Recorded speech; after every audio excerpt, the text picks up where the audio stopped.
hukumnya sunnah.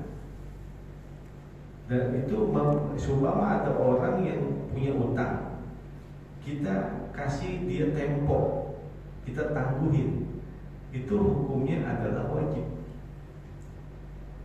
Dan membebaskan orang untuk tidak bayar hutang itu hukumnya sunnah. Kira-kira afdolan yang mana tuh? Membebaskan orang untuk tidak bayar hutang atau memberikan tempo dengan jangka waktu tapi tetap dia bayar hutang? Afdolan yang mana? Yang pertama apa yang kedua? Nah, itu perkara yang sunnah tapi lebih afdol dari yang wajib. Datang orang minjem duit 5 juta, dikasih tempo 3 bulan ya lunasin, itu hukumnya wajib. Tetapi kalau dia bilang yaudah kagak usah bayar, itu hukumnya sunnah. Maka hukum yang sunnah seperti itu lebih afdol dari yang wajib. 1346 Aqra'ani Jibrilu al-Qur'ana ala harbin. Aqra'ani membacakan kepadaku, Jibrilu al-Qur'ana, malaikat Jibril akan Al-Qur'an, ala harbin, atas satu huruf. Faraja'tuhu, maka aku mengulang-ulangnya. Falam azal astaziduhu, maka senantiasa aku meminta tambahannya. Falam azal astaziduhu, maka senantiasa aku meminta tambahannya. Fayaziduni, maka dia menambahkan untukku, hatta taha, sampai berakhir, ila sab'ati ahrufin, sampai 7 huruf. Membacakan kepadaku malaikat Jibril akan Al-Quran atas 1 huruf, maka aku mengulang-ulangnya. Maka senantiasa aku meminta tambahannya, maka ia menambahkannya untukku sampai berakhir kepada 7 huruf. Artinya apa? Datang malaikat Jibril dengan membacakan Al-Quran 1 huruf, artinya 1 qiraah. Kata Nabi, tambahin lagi. Akhirnya ditambahkan dengan qiraat yang kedua, ditambahkan lagi dengan qiraat yang ketiga, sampai berakhir kepada qiraat sab'ah yang terkenal itu. Sehingga Al-Quran boleh dibaca dengan qiraat sab'ah, bacaan yang 7. Seumpama mad badal boleh dibaca wadduha, boleh dibaca wadduhe. Itu qiraat sab'ah salah satu, dan itu ada ilmunya.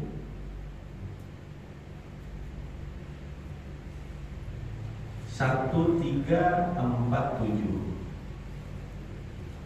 Aqrabul amali ilallahi azza wa jalla. Aqrabul amali, amal ibadah yang paling mendekatkan, ilallahi azza wa jalla, kepada Allah azza wa jalla, al-jihadu fi sabilillahi, adalah berjihad di jalan Allah. Wala yuqaribuhu syai'un, dan tidak ada lagi yang mendekatinya segala sesuatu. Amal ibadah yang paling mendekatkan kepada Allah azza wa jalla adalah jihad di jalan Allah, dan tidak ada yang mendekatinya segala sesuatu. Maka jihad itu ada jihad ala maknal majazi, ada jihad ala maknal hakiki. Jihad dengan makna yang sesungguhnya, ada jihad dengan makna yang lebih luas. Kalau jihad dengan makna yang sesungguhnya perang melawan orang-orang kafir. Sedangkan jihad dengan makna yang lebih luas, segala amal perbuatan kita yang tujuannya adalah untuk meninggikan agama Allah, mensiarkan agama Allah, itu jihad. Seperti kita duduk hadir di majelis ilmu, itu jihad. Karena dalam satu riwayat dikatakan, saya di ala ummati fitanun la yaslamu minha illa man ahyallahu qulubahu bil ilmi. Akan datang menimpa umatku itu berbagai macam fitnah, maka tidak akan selamat manusia yang hidup di zaman yang penuh fitnah itu kecuali orang yang Allah hidupkan hatinya dengan ilmu. Yang namanya ikan di lautan itu hidup di lingkungan yang asin, tapi tetap ikan di lautan itu tawar. Penyebabnya apa? Karena ikannya hidup. Coba seandainya ikan itu mati, kelepek-kelepek minggir ke pinggiran pantai, jadi ikan asin dia. Maka begitulah gambaran manusia yang hidup di akhir zaman, hirup pikuk fitnah yang begitu besar seperti ini. Maka dia dapat selamat, tidak terkontaminasi fitnah yang ada di akhir zaman apabila hatinya hidup. Dan yang menghidupkan hati adalah ilmu. 1348 Aqrabu ma yakunul abdu min rabbihi wa huwa sa'idun.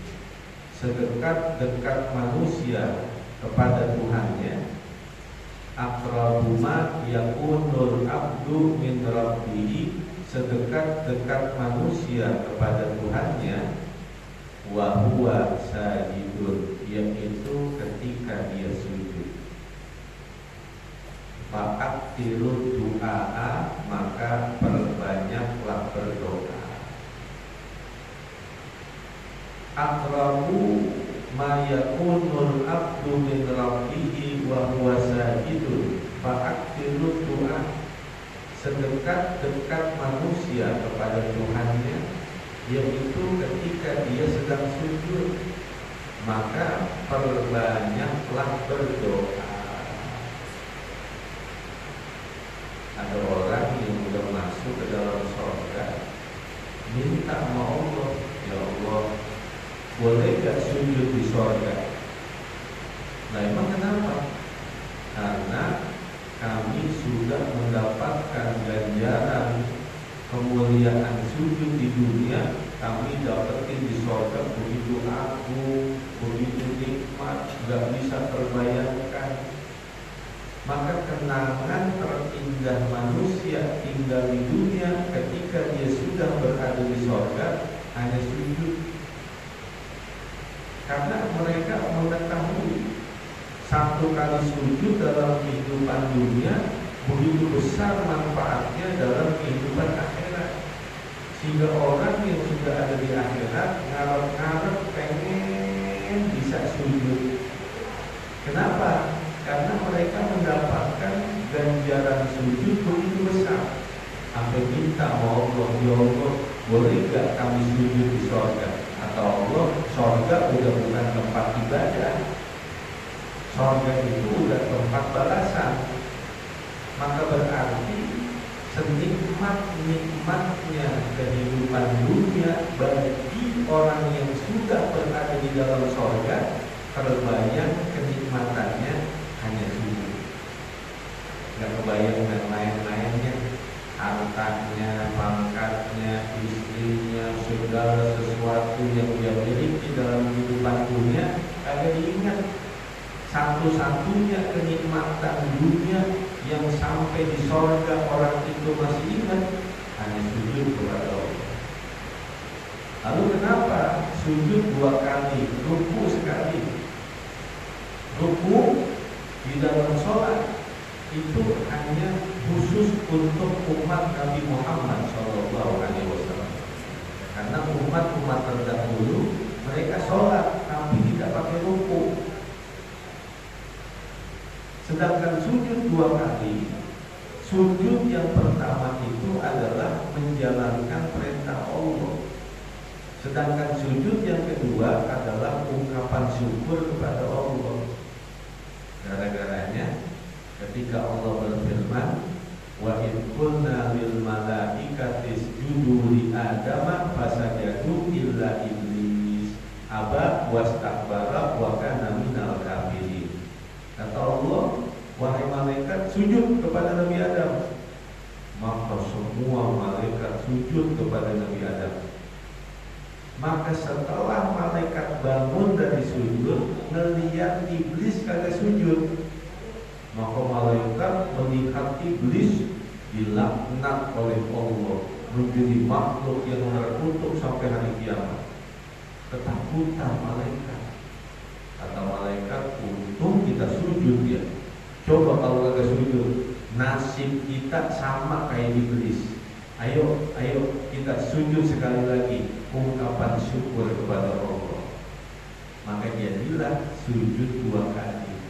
Yang pertama, imtithalan li amrillah, lantaran menjalankan perintah Allah. Yang kedua, syukran lillah, sebagai ungkapan syukur kepada Allah Subhanahu wa ta'ala. Maka sedekat-dekatnya manusia kepada Tuhannya adalah ketika dia sedang sujud. Fa'akthirud du'a, maka perbanyaklah berdoa.